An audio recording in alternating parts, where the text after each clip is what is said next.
how we find the value of sin 60 degree, cos 60 degree, tan 60 degree by geometrical method, ये देखेंगे। तो सबसे पहले इसको एक इक्विलेटरल ट्रायंगल हम कंस्ट्रक्ट करते हैं। Let ABC is an equilateral triangle of side 2A, the length of side is 2A, suppose कर लेंगे, and draw a perpendicular AD on BC। AD perpendicular draw किया BC पर, and you know that if a perpendicular drawn from A on BC, it divide BC into equal part, so BD is equal to A and BC is equal to also A, ये दोनों A हो जाएंगे। और क्योंकि ABC is equilateral triangle, so angle A is equal to angle B is equal to angle C is equal to 60 degree. The all angles of equilateral triangles are equal to 60 degree. 60 degree होता है।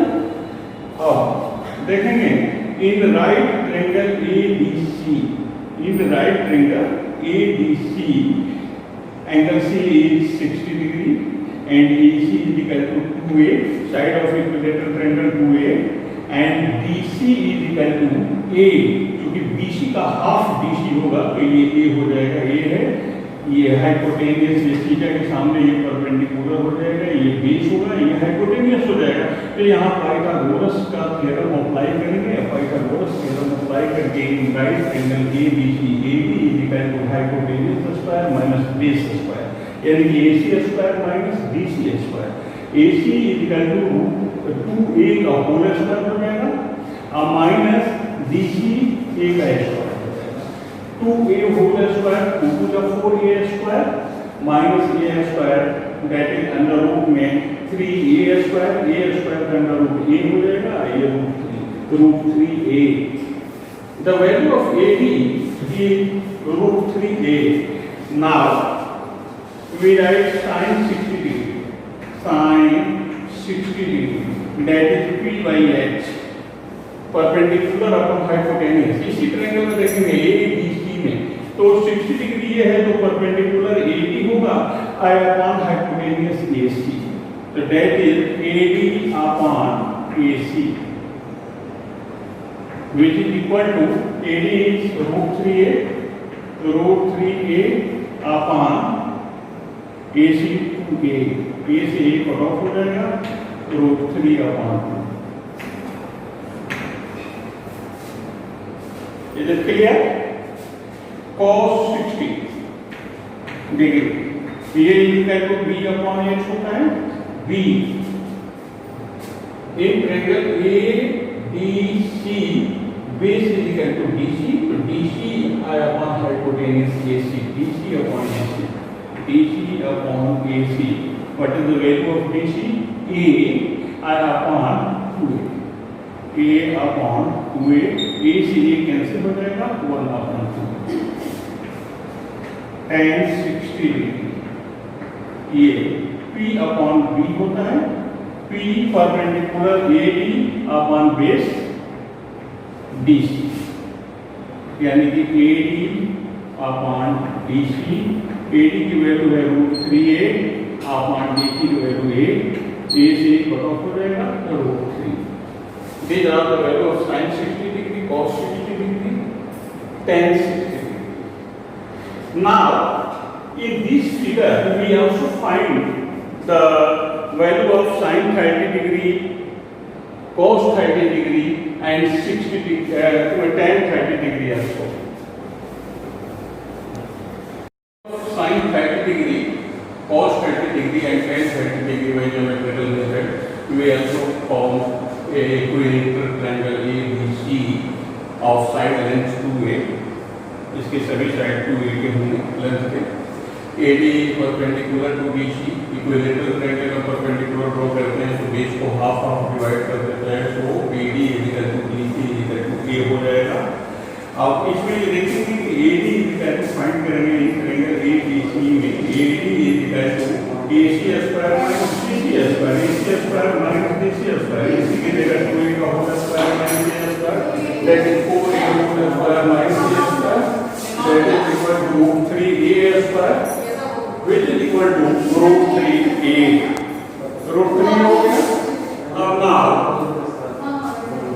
सी है in triangle A B C angle B is equal to 90 degree angle C is equal to 60 degree so angle DAC ये तीनों angle मिलाकर 180 होता है। तो angle DAC जो होगा टोटल 180 में से हम माइनस कर लेंगे ये 90 प्लस 60 आएगा तो 180 या माइनस 150 हो जाएगा दैट इज 30 डिग्री एंगल ये ADAC 30 डिग्री हो जाएगा।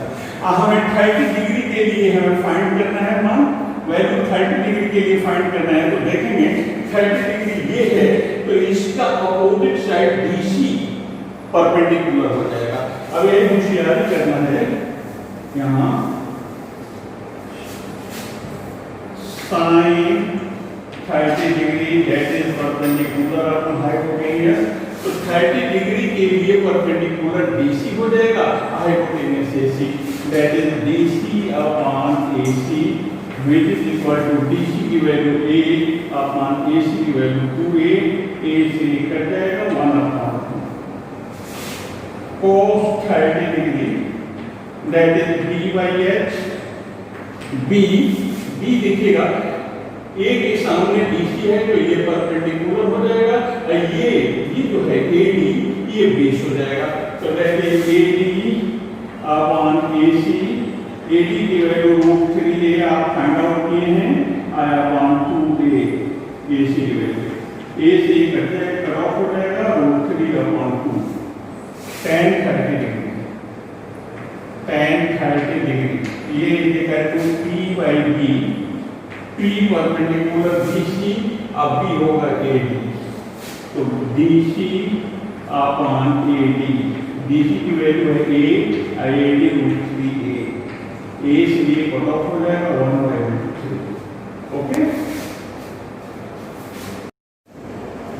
तो find the value of sin 45 degree cos 45 degree and tan 45 degree by geometrical method के लिए फाइंड करने के लिए एक राइट आइसोसेल्स राइट ट्रायंगल बनाते हैं।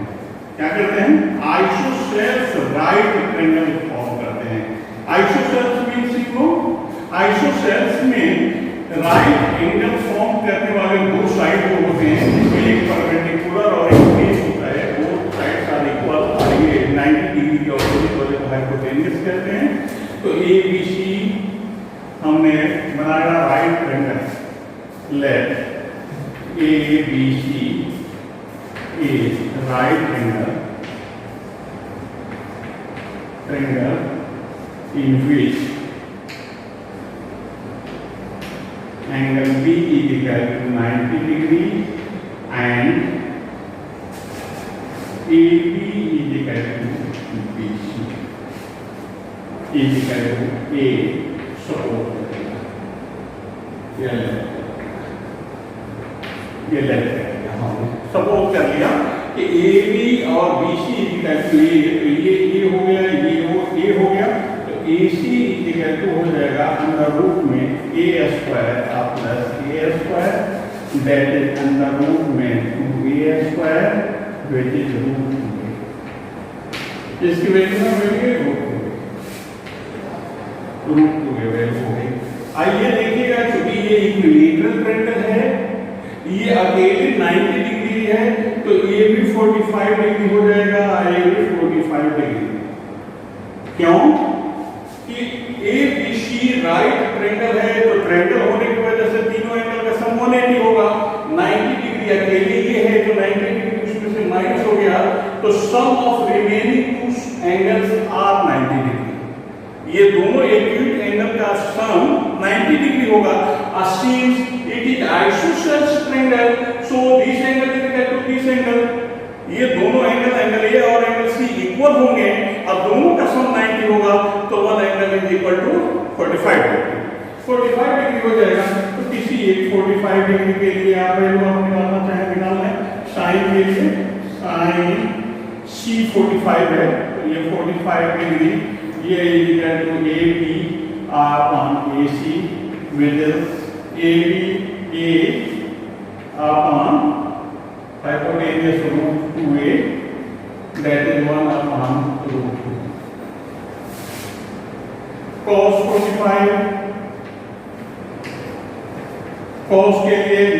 45 होना है तो ये परपेंडिकुलर हो जाएगा, ये बेस हो जाएगा, base upon hypotenuse BC upon AC, that is A upon root 2A, that is 1 by root 2. Third value tan 45 degree perpendicular upon base AB upon BC, AB upon BC, which is equal to A upon A, which is 1. These are the method to find the value of sin 30 degree, cos 60 degree and 45 degree by geometrical method. ये आपको पढ़ना है। इसके बाद हम लोग start करेंगे trigonometrical identities on next